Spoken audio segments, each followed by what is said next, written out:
Dolores Cannon with us. Dolores, do you think time travel will be possible? Oh, it's already being experimented on. You know that. Oh, sure. You know, the government's been experimenting with it for many, many years. And, you know, there is the theory that a lot of these ETs that are coming are us in the future. And I've had cases of that. See, it's not only just volunteers. We have ET other cases that I've worked on. And sometimes they are us coming back from the future to see what's going on here. Or to warn us? Oh, yeah, a lot of times it is to warn us. In one of my books, there was a case of that where we had destroyed the surface of the earth and were living underneath the earth in an ant farm type existence. And the idea was to come back and tell us, don't let this happen, change the future. But a lot of times they just come back to see, like we would do if we were able to time travel. We'd probably go into the past just to look and see what things were like. Well, that's true. But I know it's possible because, you know, there's no such thing as time anyway. The ETs have said, you know, it's all an illusion. Time is an illusion. The ETs have said we're the only species in the universe has found a way to measure something that does not exist. Dolores, Michael Cremo believes that humankind might be hundreds of millions of years old, not what present-day scientists think. What are your thoughts on that and the kind of technology we might have had in the past? I mean, I'm still marveled by the pyramids, for example. I don't think we could build them today. We couldn't. But like I said earlier, there have been many, many civilizations before ours. And of course, when they went down, there's not a trace left of them. And I have had people go back to these. The Atlantis was the last one, but there were many, many before that. And one of them was destroyed. See, always happens with the scientists are messing around with things they're not supposed to be. And we had developed the minds to a tremendous capacity. In one of these civilizations, they burned a hole in the ozone layer. Now, doesn't that sound familiar? Yeah, sure does. And the sun came through and scorched the earth and killed everybody at that time. This is one of the things that created the deserts in Africa. But there were times when we had tremendous civilizations, and many of them went down, and they're at the bottom of the ocean.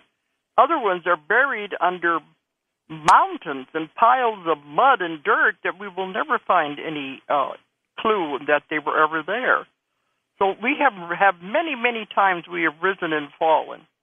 Not just now. It does go back thousands and thousands and thousands of years. Are you a fan of Edgar Cayce? Uh-huh. Hall of Records, do you think they exist? Oh, I know they exist, and I know where they are. Now, he said there were 3 of them, 3 halls of records. I'm going to find out where you think they are. But he said one was in Bimini, where Atlantis might have been, Central America, and at the base of the Sphinx. What do you say? Well, what I've been told is at the Sphinx. Okay. And that they're underground cities, too. There's a whole civilization underground. Near the Sphinx?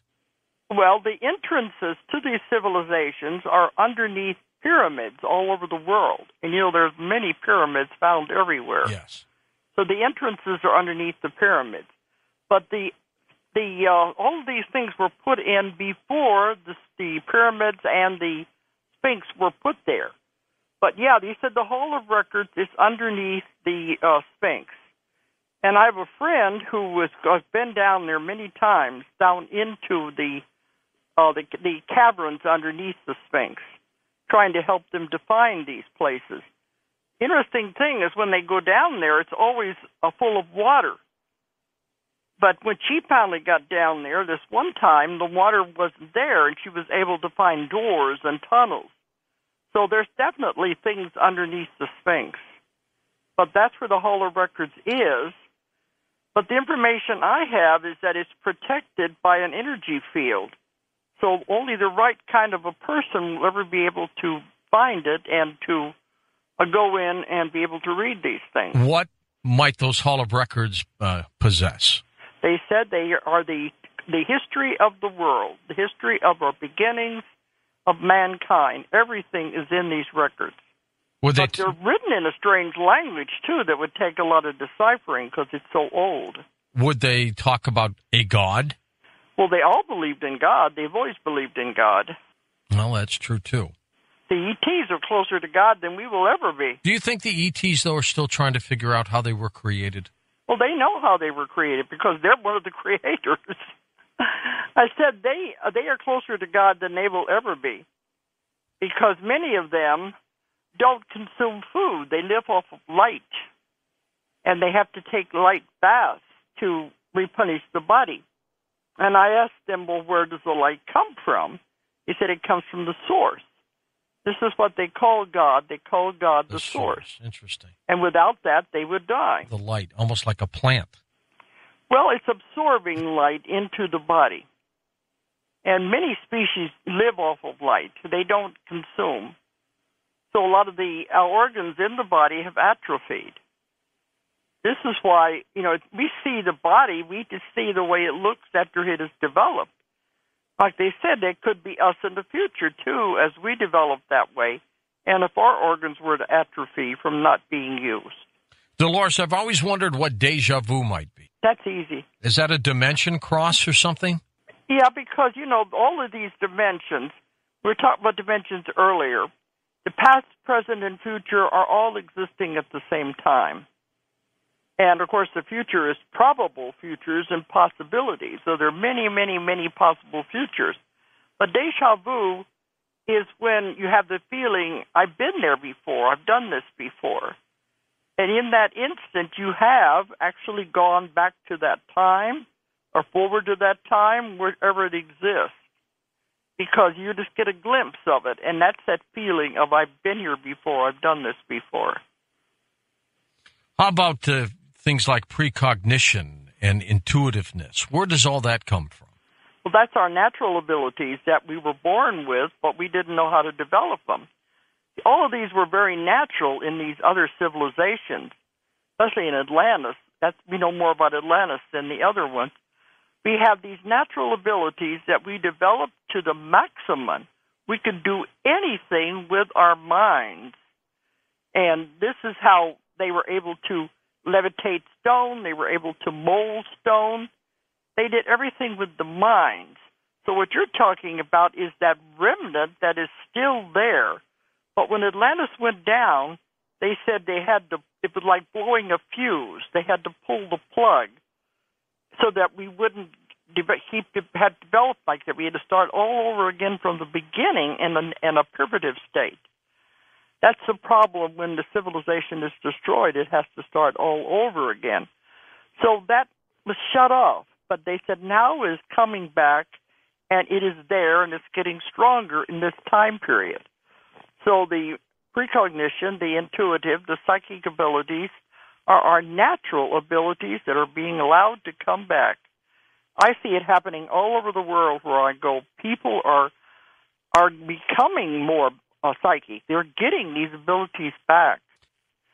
What do they want? What are folks in other lands want to know about the paranormal, the supernatural?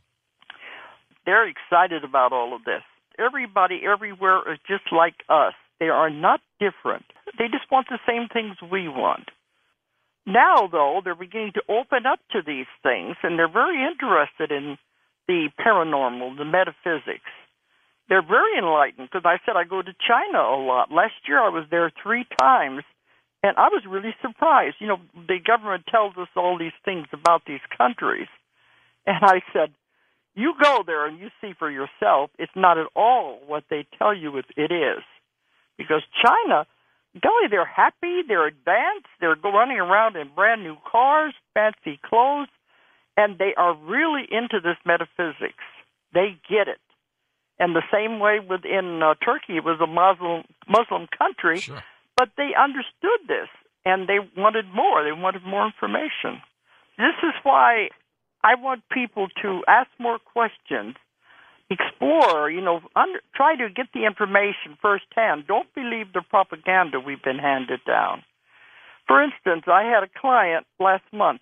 I have clients that come to see me from all over the world. Okay. I had a client come from Africa. He said, highly advanced, big cities, they have cars, they're one of the richest countries in Africa. And I said, well, all we hear about is those that are starving and having the wars and the refugees. He said, those are little pockets of people. The majority of Africa are very much like we are. Now, see, that's propaganda. Russia wasn't at all what I thought, what they had led us to believe. And I've been over there many times now. I was 4 times in 1 year. They have just now got their freedom back, and they're a little pushy, but they're happy anyway because they have all the modern conveniences. They seem a lot happier than we think. So you don't believe in end times? Not really, no. But all my life I've been hearing about the end of the world is going to happen on this date and that date. Every civilization talks about it, Dolores. And it never happened yet. Not yet. Well, December 21st. Knock on wood, by the way. Look how long that was talked about. 5 years before, the world's going to end on December 21st. And it was going on and on. Mayan calendar and all that. And I kept lecturing all over the world and saying it was not going to happen. Well, the December the 21st, I was in London. We had a premiere of a movie that I was in called 3 Magic Words. And we did it specifically on that day when everybody says we're going to ascend, we're going to the end. That was from Anderson's book, wasn't it? Yeah. And I told them during the conference, even my show before I went down over there, the rest of you can sit home with your head under the covers. We're going to party. And we did. He had the movie premiere. We had a party, and it was a wonderful time, and the world did not end. So it's always fear, fear, fear. Let's do a quick review. Okay. You say that there are hundreds of other dimensions that are out there, and each one is individual? It stands on its own?